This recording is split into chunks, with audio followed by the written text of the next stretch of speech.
Boa noite, irmãos. A graça e a paz do Senhor Jesus seja com a tua vida, com a tua família e com o teu lar. Nós estamos adaptando todas as coisas para esse contexto que estamos vivendo, na certeza de que em breve estaremos juntos novamente aqui na casa do Senhor. Um irmão nesta semana disse: o que me deixa triste não é o comércio fechado, mas é a igreja fechada. Como eu sinto falta do abraço dos irmãos, do aperto de mão, de estar junto na casa do Senhor, eu quero te dizer que a nossa esperança é que em breve estaremos juntos. Nós, pastores, estaremos à porta do templo para te dar um abraço, para te cumprimentar e para dizer novamente: Deus te abençoe. Mas nesse momento nós aproveitamos esses meios de comunicação que temos à nossa disposição e queremos te convidar nesse momento para abrir a sua Bíblia em Neemias capítulo 1, para meditarmos na palavra do Senhor. Neemias capítulo 1 diz assim a palavra do Senhor. As palavras de Neemias, filho de Acalias, no mês de Quisleu, no ano 20º, estando eu na cidadela de Suzã. Veio Anani, um de meus irmãos, com alguns de Judá. Então lhes perguntei pelos judeus que escaparam e que não foram levados para o exílio acerca de Jerusalém. Disseram-me: os restantes que não foram levados para o exílio e se acham lá na província estão em grande miséria e desprezo. Os muros de Jerusalém estão derribados e as suas portas queimadas. Tendo eu ouvido estas palavras, assentei-me e chorei, e lamentei por alguns dias, e estive jejuando e orando perante o Deus dos céus. E disse: Ah, Senhor, Deus dos céus, Deus grande e temível, que guardas a aliança e a misericórdia para com aqueles que te amam e guardam os teus mandamentos. Estejam, pois, atentos os teus ouvidos e os teus olhos abertos para acudires à oração do teu servo, que hoje faço a tua presença dia e noite pelos filhos de Israel, teus servos, e faço confissão pelos pecados dos filhos de Israel, os quais temos cometido contra ti, pois eu e a casa de meu pai temos pecado. Temos procedido de todo corruptamente contra ti, não temos guardado os mandamentos, e nem os estatutos, e nem os juízos que ordenaste a Moisés teu servo. Lembra-te da palavra que ordenaste a Moisés teu servo, dizendo: se transgredires, eu vos espalharei por entre os povos. Mas se vos converterdes a mim, e guardardes os meus mandamentos e os cumprirdes, então, ainda que os vossos rejeitados estejam pelas extremidades do céu, e de lá os ajuntarei e os trarei para o lugar que tenho escolhido para ali fazer habitar o meu nome. Estes ainda são teus servos e o teu povo que resgataste com o teu grande poder e com a tua mão poderosa. Ah, Senhor, estejam, pois, atentos os teus ouvidos à oração do teu servo e às dos teus servos que se agradam de temer o teu nome. Concede que seja bem-sucedido hoje o teu servo e dá-lhe mercê perante este homem. Nesse tempo eu era copeiro do rei. Que o Senhor te abençoe ao meditarmos na sua maravilhosa palavra. Há pouco tempo meditamos em Neemias, há pouco mais de um mês. Quem diria que nós estaríamos voltando a esse livro em um momento em que nós olhamos para a realidade de Neemias, da história de Neemias, e podemos confrontá-la com aquilo que estamos vivendo. Queridos, o povo de Deus, no passado, o povo hebreu tinha sido uma grande força, poderosa, debaixo do reinado de Davi. Mas depois do reinado de Davi veio o reinado de Salomão. Depois de Salomão, seus dois filhos, Jeroboão e Roboão, que dividiram o reino. E o reino que era um passou a ser ali governado pelos dois filhos de Salomão, Jeroboão e Roboão, 10 tribos no norte e 2 tribos do sul. O reino do norte acabou sendo extinto com a ação dos assírios, que dominaram e levaram cativos e deportados e espalhados por várias outras nações os judeus do reino do norte. Mas o reino do sul permaneceu, embora não tenha aprendido a lição com o reino do norte. E o reino do sul também sofreu consequências. Foram levados cativos para a Babilônia, onde permaneceram por 70 anos. E nesses 70 anos de cativeiro, também o Império Babilônico sofreu consequências na sua estrutura, no seu governo, no seu poderio. O seu poder caiu diante do poder dos medos persas.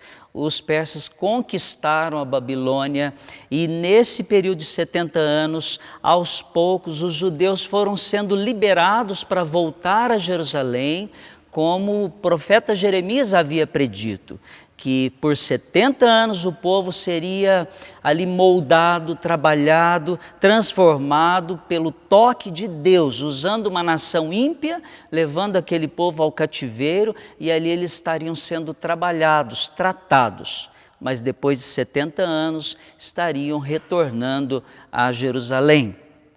E é isso que acontece. O livro de Neemias nos mostra um desses momentos importantes do retorno do povo a Jerusalém.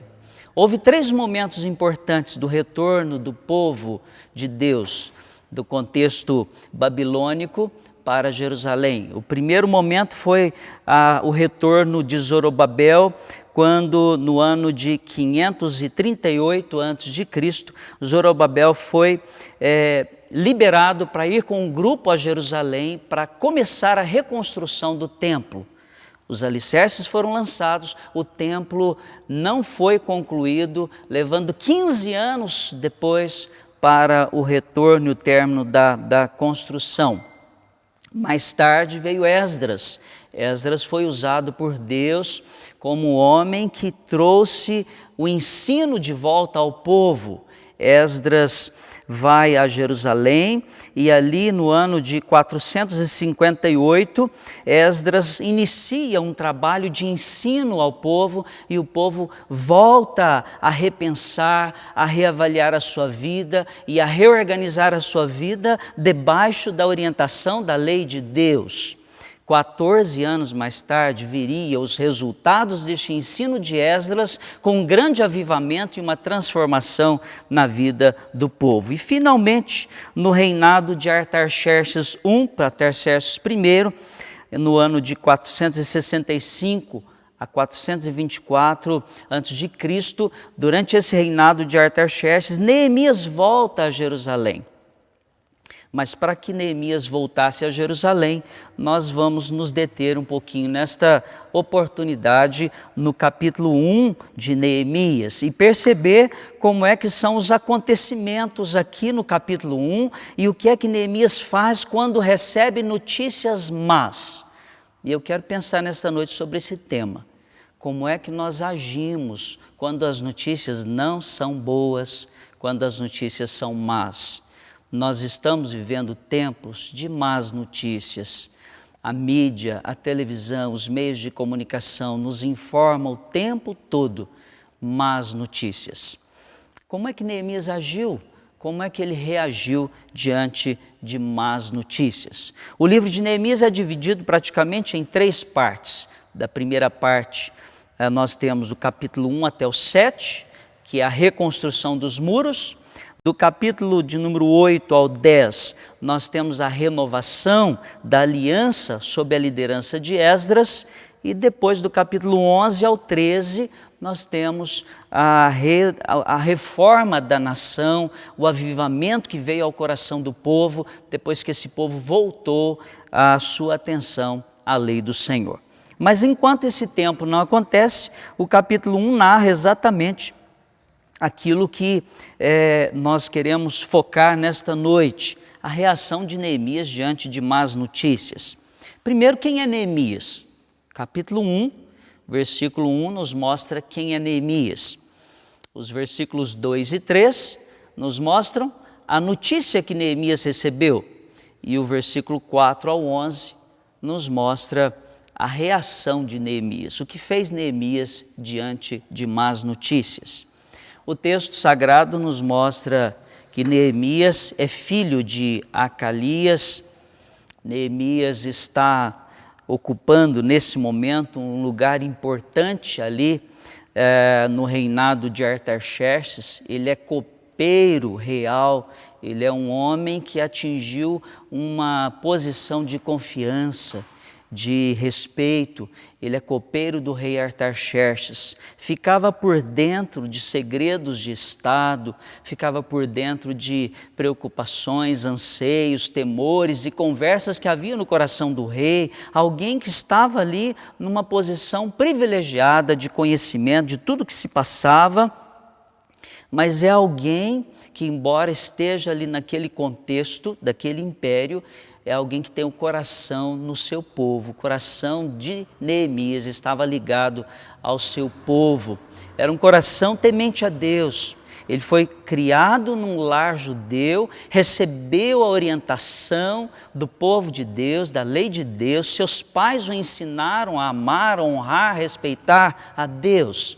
E por isso nós vemos na figura de Neemias um homem que tem temor diante de Deus, um homem que confia em Deus, um homem que sabe que Deus tem o poder para governar e conduzir todas as coisas, é um homem que se preocupa com o seu povo.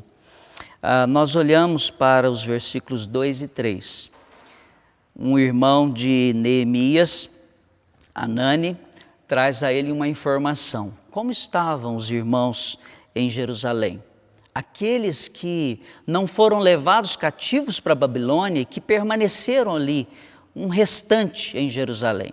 Somado a esse restante, aqueles que também já tinham viajado para Jerusalém no primeiro grupo e no segundo grupo.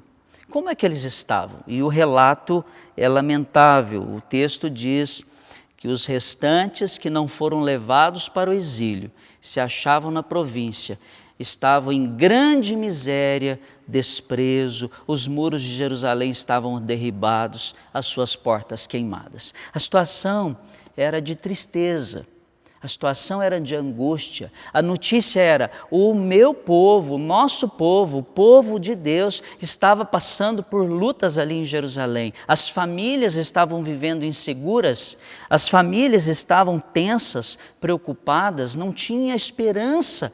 Os muros derrubados significava a impossibilidade de projetos, de sonhos, inimigos ao redor, um povo sendo explorado, sem proteção, sem provisão, as famílias marcadas por miséria, por medo, por insegurança, por temor. Era esse o caos.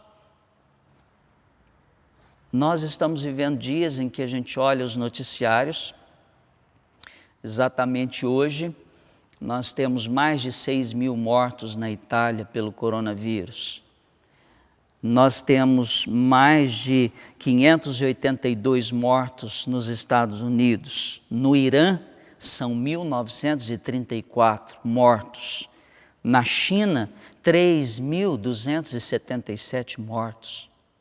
Você consegue pensar a dor destas famílias, a dor, o sofrimento, a situação que se expande pelo mundo todo, e nós olhamos para as famílias sofrendo, sem saber o que vai acontecer no dia de amanhã, sem segurança, economias sendo desmoronadas, o temor do amanhã, o que vai ser do futuro. As famílias estão num contexto de insegurança, de instabilidade, de medo, de temor, de pânico em muitos lugares. Qual foi a reação de Neemias quando ele recebeu más notícias? Queridos, a primeira reação está no versículo 2.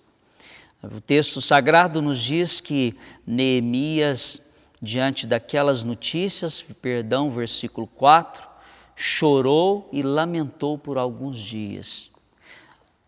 Talvez você, como eu, já tenha passado por esses momentos de choro, de olhar para tudo que está acontecendo. O choro vem naturalmente. Aliás, o choro nos alivia, o choro nos faz colocar para fora aquilo que é o aperto no coração. Então, não tema em chorar, em desabafar. Neemias chorou pelo seu povo, Neemias chorou pela destruição que havia ali em Jerusalém. Neemias se colocou como alguém que sentia a dor do seu povo. E esse é um ato nobre, é quando a gente é capaz de chorar por aqueles que sofrem. E nesse contexto, Neemias se coloca logo em seguida numa atitude. A atitude de Neemias é de alguém que busca a presença de Deus. Ele ora, ele jejua e ele clama ao Senhor. Se há algo que eu e você podemos fazer, além de estarmos sensíveis a tudo que está acontecendo e chorarmos, se assim nosso coração nos provocar, se há algo que podemos fazer, é dobrar os nossos joelhos, orar e clamar ao Senhor. Neemias tinha essa convicção e verdadeiramente a oração de Neemias tem muito a nos ensinar, porque ele dirige a sua oração ao Deus que é soberano. A palavra que Neemias usa no versículo de número 5 e disse: Senhor Deus dos céus, Deus grande e temível, que guardas a aliança e a misericórdia para com aqueles que te amam e guardam os teus mandamentos. Ele começa a sua oração declarando que ele se dirige não a qualquer pessoa, não a qualquer Deus, não a qualquer Deus crido pelos homens, acreditado pelos homens, mas ao Deus soberano, único, que reina e que governa sobre todo o universo, sobre os céus e sobre a terra. Ele se manifesta como alguém que sabe, que tem consciência, que tem convicção da autoridade, da soberania, da supremacia, do governo de Deus sobre todo o mundo. Esta é a convicção de Neemias.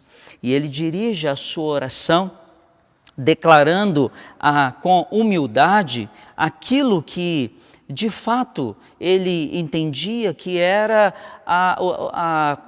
a situação em que o povo se encontrava e por que daquela situação. Ele diz: Senhor, estejam atentos os teus ouvidos, os teus olhos abertos para acudires à oração que o teu servo faz pelos filhos de Israel. E ele confessa os pecados dos filhos de Israel. Ele diz: os quais temos cometido contra ti, pois eu e a casa de meu pai temos pecado. Neemias faz uma confissão na sua oração. Ele reconhece a grandeza de Deus, a misericórdia, o cuidado, a soberania de Deus, mas ele declara: nós temos pecado. Tudo isso que estamos vivendo na Babilônia, a destruição que há em Jerusalém, é decorrência, é consequência daquilo que viveram os nossos pais no passado. Desviaram-se da lei do Senhor, afastaram-se dos mandamentos do Senhor. Queridos, nós já estamos vivendo momentos de reflexão, e a mídia já tem mostrado isso, de testemunhos, de vidas que no contexto, especialmente do continente europeu, vidas estão percebendo o que é que nós estamos fazendo, o que é que fizemos. E isso tem levado alguns a perceber que muito do que está acontecendo hoje no mundo pode ser decorrência do afastamento do ser humano da vontade de Deus, do querer de Deus. E nós, como povo de Deus, precisamos também ter a consciência que nós temos a nossa parcela de responsabilidade. Precisamos entender isso. E humildemente confessarmos diante do Senhor, muitas vezes a nossa omissão, muitas vezes a nossa frieza e a nossa indiferença, sendo os portadores da mensagem que o mundo tanto necessita. Então, queridos, Neemias é sincero, ele se inclui na confissão de pecados, ele reconhece a sua condição de pecador. E o texto nos diz no versículo de número 8, lembra-te da palavra que ordenaste a Moisés teu servo, se transgredires, eu vos espalharei por entre os povos. Neemias é fruto disso. Ele nasce na Babilônia. ele nasce no contexto de um povo espalhado. Mas ele se apega à promessa de Deus, que disse que ainda que esse povo tivesse cometido seus pecados, se arrependessem e se voltassem ao Senhor e guardassem os seus mandamentos, o Senhor os reuniria de todos os lugares de volta a Jerusalém. E é isso que acontece. A oração de Neemias é de alguém que crê na promessa do Senhor e que essa promessa não falhará e que Deus tem um propósito maior do que tudo aquilo que eles estavam vivendo, e dentro desse propósito, Neemias queria ser uma resposta aos propósitos de Deus. Ele queria voltar a Jerusalém, ele queria a autorização do rei, e ele clama ao Senhor por isso e pede ao Senhor que dê a ele essa vitória de ser uma resposta às necessidades do seu tempo. Ele quer voltar a Jerusalém para reconstruir os muros de Jerusalém. Eu quero então olhar para esse texto e finalizando e dizendo, aprender com Neemias, dizendo daquilo que Neemias fez diante de más notícias. A primeira coisa que ele fez foi não se deixar dominar por más notícias. E eu quero te desafiar a isso. As notícias realmente não são boas, mas não se deixe dominar pelas más notícias. Chore se necessário, pranteie diante do Senhor, mas a vida continua, as adaptações estão sendo feitas e você precisa de coragem para encarar o tempo que nós estamos vivendo. Neemias teve coragem, ele chorou, mas por 4 meses esteve buscando ao Senhor. Então, não se deixe dominar pelas más notícias. A segunda dica de como lidarmos com esse momento de más notícias é: seja sincero diante de Deus. Ore com sinceridade, humildade e fé. Neemias orou ao Senhor com humildade, com sinceridade e com fé. Ele reconhece a soberania de Deus, reconhece o pecado coletivo e pessoal, ele reconhece a fidelidade, a misericórdia e declara a sua disposição pessoal, de coração, em ser resposta ao chamado de Deus. Nesses dias, reconheça a sua condição e busque a Deus em oração. Reconheça a condição da nossa igreja, reconheça a condição da nossa nação, reconheça a condição deste mundo e declare: Deus, nós estamos colhendo muito daquilo que temos plantado.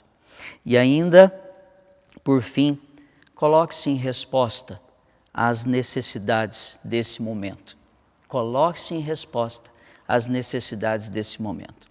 Neemias, por 4 meses, orou para ser uma resposta às necessidades do seu tempo.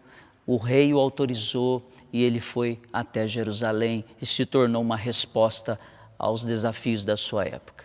Nós estamos vivendo um tempo muito especial. A junta diaconal tem agido e suprido as necessidades dos nossos irmãos. Irmãos têm ligado uns para os outros. Irmãos têm se colocado à disposição para servir uns aos outros. A sociedade está sendo marcada por uma ação mais humanitária. Que Deus nos abençoe. Deus tem algo para fazer através de você, algo para realizar através da sua vida.